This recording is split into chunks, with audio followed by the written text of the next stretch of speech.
martial artist who enjoys saving the world.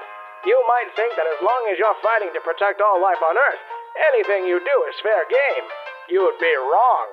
Listen here, young man. Saving the world might be right, but harassment is always wrong. So let's begin with harassment and you in the Dragon Ball universe. Okay, so there's not really a mandatory harassment video for fighters in the extended Dragon Ball universe, but there probably should be. The series might be famous for its jaw-dropping battles and fascinating universe, but it's also infamous for the dozens of times it has crossed one line or another in the service of a good joke, often at poor Bulma's expense. The anime is undoubtedly a legend, but these moments often take away from the story instead of adding to it. Here are 10 times the Dragon Ball universe was completely inappropriate. Probably the most infamous scene in the franchise happens in the first anime, Dragon Ball. Goku awakens stiff and angry from an uncomfortable night spent sleeping on a hard surface. He decides that it would be better if he slept on something soft instead. He goes into Bulma's room and decides that the softest thing in there was Bulma's underwear-covered crotch. There were pillows and blankets in the room, just saying. He puts his head down and then notices something strange about it. There's something missing. Poor innocent Goku doesn't quite know the difference between girls and boys yet, so he decides to pull off her underwear and get a look. He's very shocked to find out how different Bulma's anatomy is. Bulma then awakens and is very upset. Not that she's just been undressed in her sleep, but that she's just had a nightmare that her Dragon Balls are missing. There's definitely a joke in there about Bulma's missing balls. It's not real subtle. This is one of the most line-crossing moments in the series, but instead of it being an outlier scene, it pretty much sets the tone for dozens of scenes to come. In one of the earliest Dragon Ball moments, it's actually Bulma who gets pretty inappropriate. She finds a young boy named Goku who has one of the Dragon Balls that she's looking for. She bargains to get it by flashing her underwear at a small child and then offering to show him even more. Young, innocent Goku has no interest in such things. The two decide to start their legendary friendship instead. This scene stands out because usually it's Bulma who is the one getting taken advantage of. This time, she's the one who goes over the line. Goku is a prepubescent child. Surely there are dozens of possible negotiation tactics she could try before straight up stripping for a child. Seriously, dozens of things before that. One of the next awkward scenes features Bulma and Goku yet again. Bulma, repulsed by Goku's disgusting stench, offers to give Goku a bath. Goku doesn't even know what a bath is. This is where the series reveals that Goku's trademark spiky hair is actually caused by the fact that his hair is always dirty. Goku, you nasty. Bulma gives the fighter a bath and finds out that his tail isn't just an attachment of some kind, but actually a part of him. After his bath, Bulma decides to take one too. She's then surprised to see that Goku has snuck in, wanting to help. He looks in on the naked Bulma and is really surprised that she doesn't have a tail. He offers to help her like she did for him, but she's having none of it. Goku is still insistent on his assistance, and it's not until she starts throwing things at him that he finally leaves. The whole thing is just kind of awkward and icky, considering the fact that they're both underage kids. Though it does offer a little world building as we find out that Goku's tail is a biological trait. This is the first hint that Goku is an alien, though that wouldn't be revealed for many years. The entire first arc of the series centers around our heroes hunting down legendary Dragon Balls and trying to keep them out of the hands of evil forces. The series builds and builds toward the final confrontation when the all-powerful dragon Shenron is summoned for the first time. This epic moment is undercut by the fact that the first wish is made by the supporting character Oolong for a pair of women's underwear. This is basically like Frodo finally making it all the way to Mount Doom, but instead of destroying the ring, he traded it for some panties. It is a great example of how some of the franchise's pervy proclivities can undercut the narrative as a whole. Thank God the Frieza arc didn't end with the warlord giving up the fight for a bra. One of the most unnecessarily over-the-line moments in the series actually presents itself as a sort of plot point. In the Fortune Teller Baba arc, Yamcha has a rough fight against See-Through, the Invisible Man. As his name would dictate, Yamcha has no way of seeing his opponent and spends most of the time getting kicked around. This is when Krillin has a genius idea. He fetches Bulma and arranges her in front of Master Roshi. Then, he waits for the perfect moment to pull Bulma's shirt off. Obviously, this reveals her to Master Roshi, who subsequently has an epic nosebleed. Evidently, this happens every time he's aroused. See-Through is then sprayed with blood, allowing Yamcha to see and finally finish his enemy. Coincidentally, this is one of the last times that Yamcha wasn't seen as the franchise's biggest loser. What's truly ridiculous about this scene is that it's played off like a major part of the plot.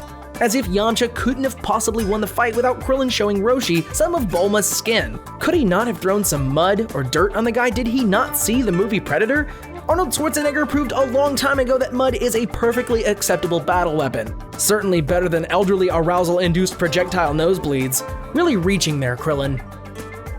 Master Roshi's home isn't exactly the most spacious of places. That's why Goku has to bunk with the mysterious Launch for a night. See, Launch is a woman with a strange case of, and bear with me here, sneeze-induced dissociative identity disorder. Her normal self is a kind blue-haired woman who is always ready to lend a helping hand.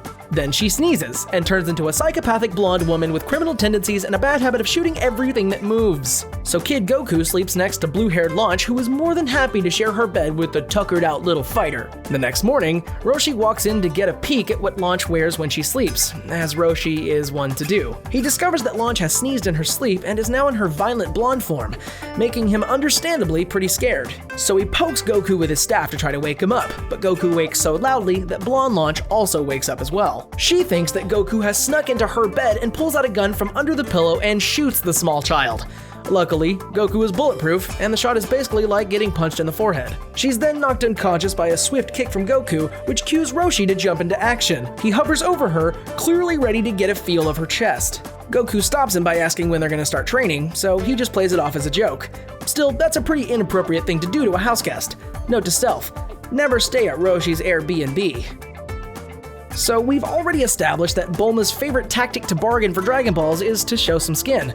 Seriously, girl, you're the daughter of a famous scientist. Surely you could come up with some better ideas. Yet, here we are, again, Bulma showing her stuff off when she's trying to get a Dragon Ball off of Master Roshi. The senior citizen asks for a peek of her undergarments, but Bulma negotiates them down to just her bottoms. Roshi is incredibly excited and accepts. Bulma pulls up her robe, and everyone is surprised to see that Bulma doesn't have any bottoms on. She reveals everything to Roshi, who of course has one of his pretty epic nosebleeds in response. The audience actually gets a shot of young Bulma's teenage stuff as well. Underage Bulma really needed some better role models. While Dragon Ball had the most inappropriate moments, the spin-offs had their own flair as well. By far the most uncomfortable of these also involves Bulma. Geez, lady, get yourself together. Get some counseling, get some underwear, get something. When she first meets the adult version of her son, Trunks, she instantly starts to flirt with him. To be fair, this is before she finds out that it's her time-traveling kid. Though he and her baby are the only people in the universe with purple hair. That should have been a hint. Evidently, she wasn't worried about angering her quick-tempered lover, Vegeta, because she continued to do so until she learned the truth about him. It's hard to imagine Vegeta isn't the jealous type. The most disturbing part is that Trunks blushes pretty hard every time she does this. It seems that he likes the romantic attention despite himself. Talk about your edible complexes. Except for it's wanting to get romantic with your mother and train with your father instead of killing him. Forget what I said about Bulma before. Clearly what we need is some full-on family counseling. The new series Dragon Ball Super has made a conscious effort to include a lot less of these sexual moments. This is most likely because it is aimed more toward American audiences and children than the others were. The new episodes also toned down the blood and gore quite a bit too. That doesn't mean the new series is completely lacking in its share of line-crossing scenes. In the opening movie of the series, Goku and Vegeta go up against the god of destruction, Beerus. He is by far the most powerful enemy either have ever faced, and he makes easy work out of both of them. During Vegeta's ill-fated battle with the Catman, Bulma gets annoyed at how his antics have ruined her party. She gets all up in his face and tells him to get lost. He responds by backhanding her across the face. This prompts Vegeta to go crazy and attack Beerus with everything he's got. While this is admittedly the sweetest character moment the notoriously withholding Vegeta shows for his wife, it's also bad. Having an ordinary woman slapped around by a god just for the sake of her husband's character arc isn't exactly the most respectful thing to do to that character. Though at least she isn't one of the ladies on Game of Thrones. If she were, she probably wouldn't have lived through her party in the first place. The character in the franchise who has the most inappropriate moments is, well, you guessed it, Master Roshi. If we were to try to make a video on the top 10 times Master Roshi wasn't being a total perv, I'm not sure we would even make it to 10. Pretty much every woman in the series, despite her age or advanced power level, has been ogled at or in some way harassed by Roshi for comic effect. The old man is frequently trying to catch a peek at one of the various female characters undressed or looking at his large collection of dirty magazines. The only animated character who probably outdoes Roshi is Family Guy's Quagmire. Sorry, Naruto's Jiraiya, you just don't make the cut. Quagmire might outdo Roshi when it comes to being a peeping Tom, but it's a close fight. The two would probably respect each other's commitment to the creepiness game. That, or their penchants for Hawaiian shirts. Well, there you have it. 10 of the most inappropriate moments in everyone's favorite action anime. Hopefully the next arc of the series is going to show Bulma having enough power to go Super Saiyan herself or the human equivalent just to punch everyone in the face. Which actually sounds like it would be pretty epic if I'm being honest. What do you think? Were there any cringeworthy moments that we missed? Let us know in the comments below, and while you're down there, don't forget to subscribe to The Binger for more great content like this. Thanks for watching, and hands to yourselves.